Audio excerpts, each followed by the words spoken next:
ఓడిన అడుగు ముందుకే వేసి నిలిచి గెలిచాం. 4.5 దశాబ్దాల అనుభవం ఉన్న టీడీపీని కూడా నిలబెట్టామంటూ జనసేనాని deputy CM Konidela Pawan Kalyan Janasena party ఆవిర్భావ దినోత్సవ జయకేతనం సభలో అన్నారు. పిఠాపురం మండలం చిత్రాలలో నిర్వహించిన జనసేన పార్టీ 12వ ఆవిర్భావ దినోత్సవం జయకేతనం సభలో లక్షలాదిగా తరలివచ్చిన జనం, సైనికులు, వీర మహిళలు పవన్ కళ్యాణ్ అభిమానులను ఉద్దేశించి జనసేన పార్టీ అధినేత డిప్యూటీ సీఎం పవన్ కళ్యాణ్ భావోద్వేగ ప్రసంగం చేశారు.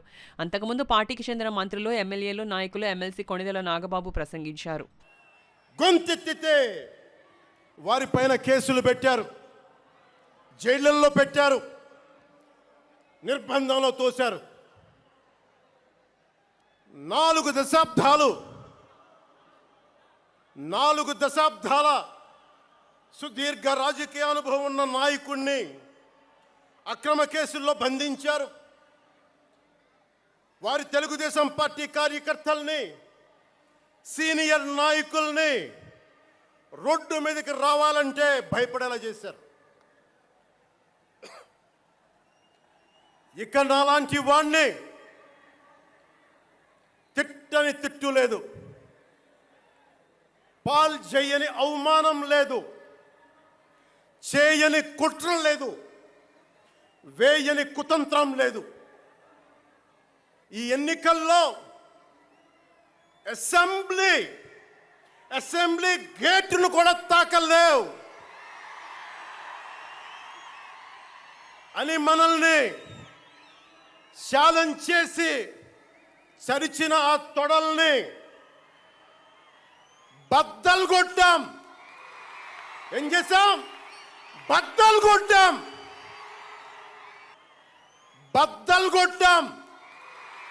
ఏం చేశాం? బద్దలు కొట్టి ఆంధ్రప్రదేశ్ అసెంబ్లీలో 21 మంది ఎమ్మెల్యేలతోటి, పార్లమెంటులో 2 ఎంపీలతోటి అడుగుపెట్టాం.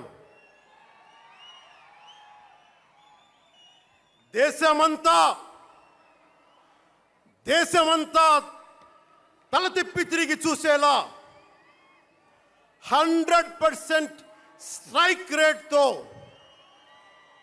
ఘన విజయం సాధించాం. ఎన్డీఏ కూటమి ప్రభుత్వాన్ని నిలబెట్టాం. ఈరోజు జయకేతనం ఎగరేస్తున్నాం. భరత భూమి నేర్పినదో, ప్రజాకోటి నేర్పినదో నిజం ఏమిటో కానీ ఒట్టి చేతిలో శత్రువుపై దుమికే శక్తి ఉంది అని చెప్పిన దాశరథి కృష్ణమాచార్య మాట బలం తెలంగాణకే కాదు, నెల్లూరులో చదువుకున్న నాకు కూడా. అందుకేనేమో అలా మన జనసేన జన్మస్థలం తెలంగాణ అయ్యింది, కర్మస్థలం ఆంధ్ర అయ్యింది.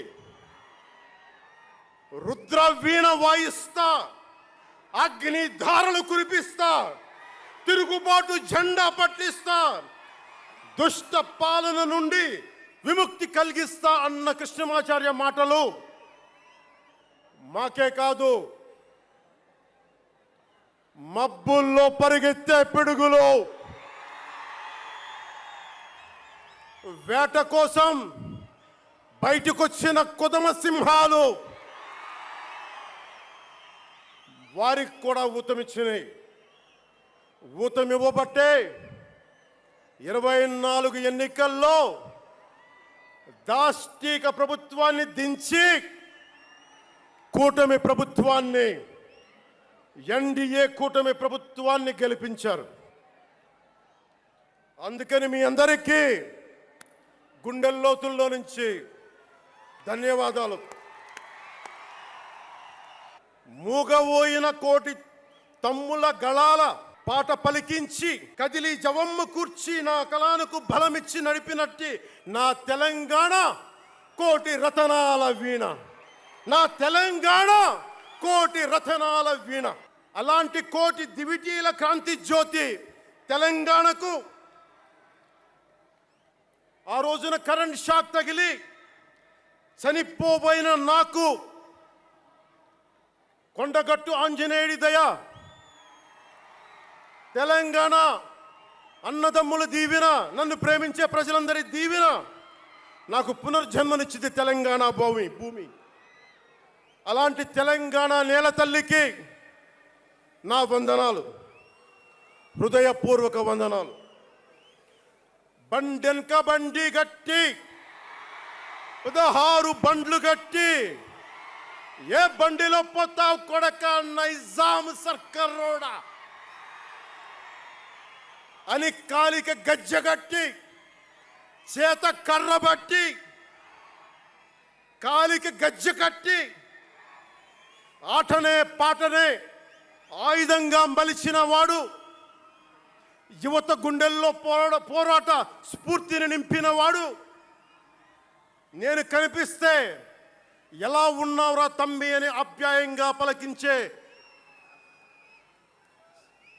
మన మధ్య లేని నా అన్న, నా గద్దరన్న, నేల నుంచి వచ్చిన నా తెలంగాణ జన సైనికులకి, జనసేన నాయకులకి, వీర మహిళలకు నా హృదయపూర్వక శుభాకాంక్షలు. మా ఆడపడుచులు, మా వీర మహిళలు, మీ పోరాట స్ఫూర్తిని నేను మర్చిపోలేను. మీరు నా దృష్టిలో, ప్రజల దృష్టిలో, అందరి దృష్టిలో మీరు రాణి రుద్రమ్మలు, వీరనారి గున్నమ్మలు, మా జనసేన వీర మహిళలు. మా జనసేన ఆడపడుచులు అందరి క్షేమం కాంక్షించే సూర్యదేవుని లేలేత కిరణాలు. తేడా వస్తే కాల్చి కథం చేసే లేజర్ బీములు మా జనసేన వీర మహిళలు. అలాంటి మీకు, మా ఆడపడుచులకి, మా వీర మహిళలకి నేను మీకు రుణపడి ఉంటాను. అలా ఒళ్ళు దగ్గర పెట్టుకోకుండా నోటికి వచ్చినట్లు మాట్లాడితే ఏం జరుగుతుందో మనందరం కళ్ళారా చూస్తున్నాం. ఇవాళ అహంకారం తలకెక్కి నోటికొచ్చినట్లు మాట్లాడి చిన్న పెద్ద తేడా లేకుండా బిహేవ్ చేసినటువంటి, మాట్లాడినటువంటి కొంతమంది ప్రతిపక్ష అని చెప్పలేములేండి, ప్రతిపక్షం లేదు కదా, నాయకులకి ఏం జరిగిందో తెలుసుకున్నాం. కాబట్టి ప్రతి మాట ఆచితూచి మాట్లాడాలి.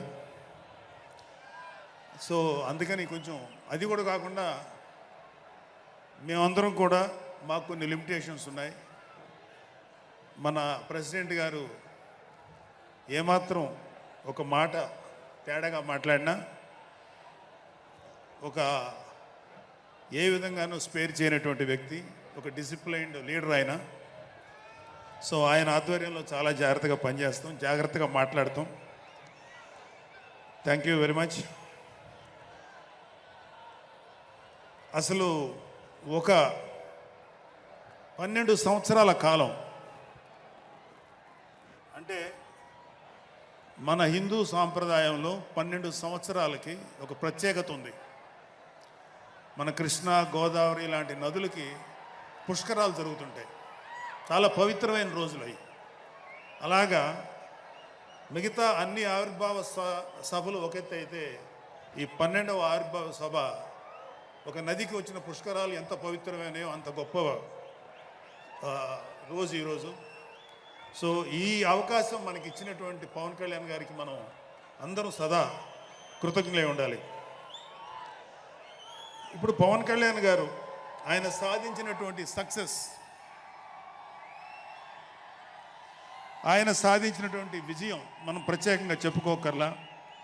100కి 100% స్ట్రైక్ రేట్ తోటి ఆయన విజయాన్ని, అద్భుతమైన విజయాన్ని సాధించడంతో పాటు అటు రాష్ట్రంలోనూ దేశంలోనూ ప్రభుత్వాలు నిలబెట్టడానికి ఒక వెన్నెముగ్గా నిలిచారు.